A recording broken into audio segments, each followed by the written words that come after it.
according to all the trainees of DLED first year 2020 to 2022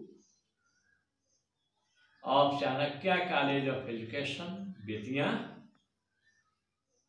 कल हम लोग reading skill के अंतर्गत ही इन्फरेंसेज एंड एक्स्ट्रापोलेशन के बारे में चर्चा किए थे। इन्फरेंसेज में हमने बताया था कि दिए हुए क्लूज के आधार पर अधिक से अधिक जानकारी प्राप्त करना यही इन्फरेंसेज है। Inferences means to acquire, to obtain more and more information on the basis of given points or clues. It is called inference. Extrapolation में हमने बताया था कि extrapolation is a process of guessing या गेस करने का, अनुमान लगाने का, estimating something, यह जो है एक्स्ट्रापोलेशन है। जैसे someone knows the rules of football game but he tries to implement it over the game of hockey। कोई आदमी फुटबॉल गेम के बारे में जानता है, नियम के बारे में, और चाहता है कि हम इसी को हॉकी गेम पर लागू करें। It is called extrapolation. आज हम लोग राइटिंग स्किल के बारे में जानेंगे। We know that there are 4 basic skills in a language: listening, speaking, reading and writing. These are 4 basic skills.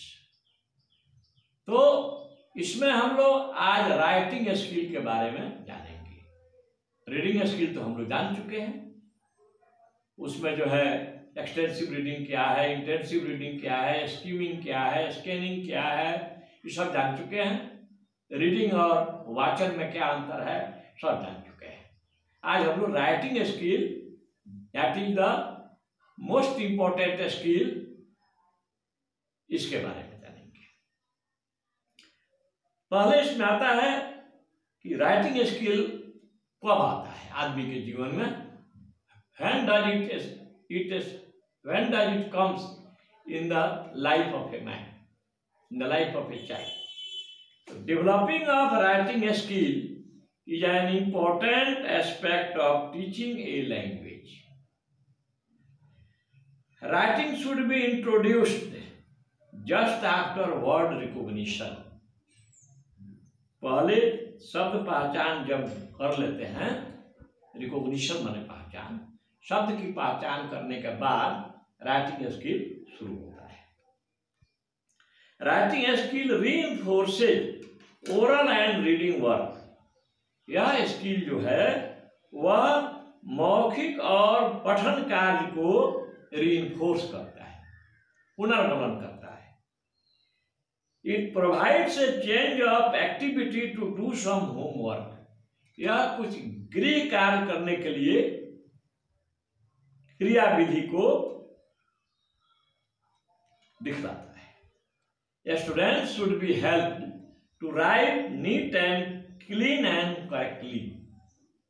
छात्रों को प्रोत्साहित किया जाना चाहिए, मदद किया जाना चाहिए अंग्रेजी साफ सुथरा और सही लिखने के लिए। Writing skill includes, writing skill में आता है making letters of right shape. पहला है लेटर्स जो होते हैं इंग्लिश में 26 लेटर्स, उनका राइट शेप में उनको लिखना पहला है, making letters of right shape. दूसरा है proper spacing between letters, words and lines.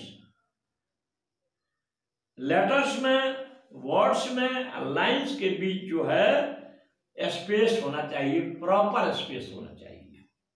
तीसरा, using capital letters and other punctuation marks wherever necessary।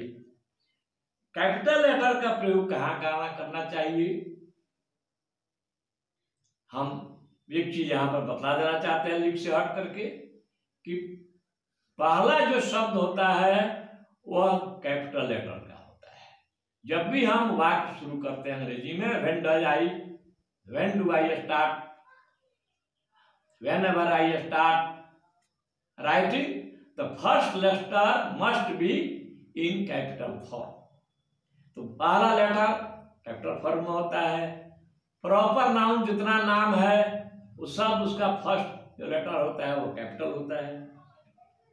Punctuation marks बहुत होते हैं, जैसे फुल स्टॉप है, full stop, comma, inverted comma, ये सब जो है, कॉलन, सेमी कॉलन, है ना, ये सब आता है पंक्चुएशन मार्क्स में। Controlling small muscles and fingers and wrist to have fluent movement on writing. जो हमारे बच्चों के छोटे छोटे मांसपेशियां हैं, जो उंगलियां हैं, उनकी कलाइयां हैं, उनको जो है इस प्रकार नियंत्रित करना है कि वे फ्लुएंट राइटिंग कर सकें, तेजी से लिख सकें। यह जो है आता है the ways of developing writing skills में। If this skill we are not in vogue, we would not have any epic, any religious books, any research work। यदि हमारे पास राइटिंग स्किल नहीं होती तो जो हमारे धरोहर हैं कल्चर का, जिनको हम आज जाकर के लाइब्रेरी में अन्य जगह देखते हैं, वह आज हमको नहीं मिलता। That are the preserves of our ancestors' experiences। वह हमारे पूर्वजों के अनुभवों के धरोहर है। तो यह कैसे आया, तो राइटिंग स्किल्स से आया। आइए बराबर प्रश्न आता है कि right the mechanics of writing, describe the mechanics of writing. Writing के मैकेनिक्स का वर्णन करें। तो इसमें होता है teaching of mechanics of writing है नॉर्मली 3 स्टेज। पहला है प्रिपरेशन स्टेज, इसमें भी फिर इसमें 3 भाग हो जाता है। ए में है फ्री हैंड ड्राइंग। शुरू में बच्चे को हम कैसे लिखना सिखाते हैं, तो प्रिपरेशन स्टेज में पहला है free hand drawing. At this stage, इस अवस्था में the learner is motivated to write step by step. Learner को प्रेरित किया जाता है, सीखने वाले को, कि वे कदम से कदम धीरे धीरे चले। He should start writing with free hand drawing। उसे अपना राइटिंग शुरू करना चाहिए फ्री हैंड से, फ्री हैंड ड्राइंग पेपर पर। The teachers would allow them to draw big shapes of various sizes on large sheets of paper। शिक्षक को अपने छात्रों को स्वीकृति देना चाहिए कि वे पेपर के बड़े बड़े पेपर पर विभिन्न प्रकार के आकार के बड़ी बड़ी आकृतियां बना रहे हैं, हो बोल्ड में। दूसरा है कंट्रोलिंग ड्राइंग। उसके बाद हम आ जाते हैं कंट्रोल ड्राइंग में। पहले फ्री हैंड ड्राइंग, तब कंट्रोल ड्राइंग। इसमें student should be given line notebooks. छात्र को जो है अब दिया जाना चाहिए लाइन वाला notebook, to draw different shapes with in lines on paper to give control practice. इनको आप लाइन वाला, उसमें था प्लेन पेपर फ्री हैंड में, इसमें है लाइन वाला नोटबुक दिया जाना चाहिए ताकि वे उस पर जो है लाइन के अंदर विभिन्न प्रकार की आकृतियां बना सके। तीसरा है C, acquaintance with writing forms. Writing form से उनको परिचय कराना। Student should be introduced to writing forms before practice of writing. लेखन के अभ्यास के पहले छात्रों को राइटिंग फॉर्म्स, लिखने की विभिन्न आकृतियों से परिचय कराना चाहिए। The teacher may write the names of the peoples on their notebooks. शिक्षक को छात्रों का नाम उनके नोटबुक्स पर अपने राइटिंग में लिखना चाहिए, बुक्स और notebooks, which will create interest among them, जो उनके भीतर भी सुंदर राइटिंग लिखने के लिए प्रेरणा पैदा करेगा। अब आइए, ए में था प्रिपरेशन स्टेज, उसमें फिर 3 सब स्टेज आए थे। अब दूसरा है बी है स्क्रिप्ट राइटिंग स्टेज। इसमें क्या है, after some drawing practice the child should start the letters of alphabets. जब कुछ ड्राइंग का प्रैक्टिस हो जाता है उसके बाद छात्रों को जो है शुरू करना चाहिए अल्फाबेट लिखना, ठीक है ना, ABCD सब लिखना शुरू करना चाहिए। He should write small letters first and then capital letters. छात्रों को पहले स्मॉल लेटर लिखना चाहिए और तब कैपिटल लेटर लिखना चाहिए।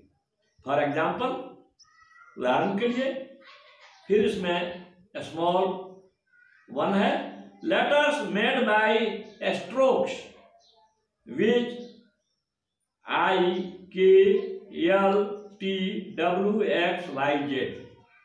इसको जो है एक ग्रुप में दे देना चाहिए लिखने के लिए। फिर दूसरे ग्रुप में लेटर्स फाउंड ऑन सर्किल। दूसरे ग्रुप क्या करेंगे कि क्लास को हम 4 भाग में बांट देंगे। तो एक ग्रुप को दे दिया गया LKTWXYZ स्मॉल लेटर्स लिखने के लिए। दूसरे ग्रुप को दे दिया गया जो सर्किल में आता है, जैसे CEOM। तीसरे ग्रुप में देंगे लेटर्स फॉर्म्ड वाई सर्किल। अब तीसरे ग्रुप में हमने दे दिया BABDPG। और चौथे ग्रुप में हमने दे दिया जिसमें कर्व्स होता है, लेटर फॉर्म बाय कर्व्स, जिसमें थोड़ा घुमावदार होता है, जैसे F, small f, G, M, N, R, S, U। Capital letter को भी इसी प्रकार बताना चाहिए। Capital letters can be taught like this. Capital letters found by the strokes, जैसे AILEFMNVWXYZ। फिर जो है दूसरे ग्रुप में देना चाहिए जो सर्किल पर आता है, जैसे OCQ। तीसरा में देना चाहिए BDG जो कर्व्स होता है, BDGPRSBY। The teacher should give demonstration on the black board. Teacher को ब्लैक बोर्ड पर लिख करके प्रदर्शित करना चाहिए। Regarding letters he can write in the notebooks also. उनको छात्रों के नोटबुक्स में भी लिखना चाहिए। Students must practice writing the letters on 4 line exercise books. अब छात्रों को जो है 4 लाइन वाली कॉपी पर लिखने के लिए सिखाना चाहिए। The teacher should pay individual attention to correct the mistake. शिक्षक को प्रत्येक छात्र के कॉपी में जाकर के आप देखना चाहिए कि कहाँ कहाँ एरर आ रहा है। तीसरा है मास्टरिंग स्टेज। अब gradually every child follows a particular style under due care and guidance of a teacher. इसमें क्या होता है, धीरे धीरे प्रत्येक छात्र को शिक्षक के केयर और गाइडेंस में एक अलग स्टाइल मिल जाता है लिखने के लिए। The chief purpose of teaching writing during this period is to help children to acquire adult style of handwriting. अब इसमें शिक्षक को जो चाहिए कि छात्र को वह जो है वह वयस्क शिक्षा वाला वयस्क शैली सिखावे। After learning the letters formation the student should be taught to combine letters. अब छात्रों को लेटर कंबाइन करने के लिए एक लेटर को दूसरे लेटर से जोड़ने के लिए बताया जाना चाहिए। Student should be given sufficient practice to become familiar with cursive and running writing. अब इस अवस्था में आकर के बच्चों को कर्सिव राइटिंग और रनिंग लेटर सिखाना चाहिए। तो बच्चों यह बहुत ही इंपॉर्टेंट क्वेश्चन है। मैकेनिक्स ऑफ राइटिंग एक साल आता है और फिर दूसरे साल नहीं आता है, फिर तीसरे साल आता है। इसको बढ़िया से आप लोग पढ़ लीजिएगा। Thank you. Stay at home and be safe.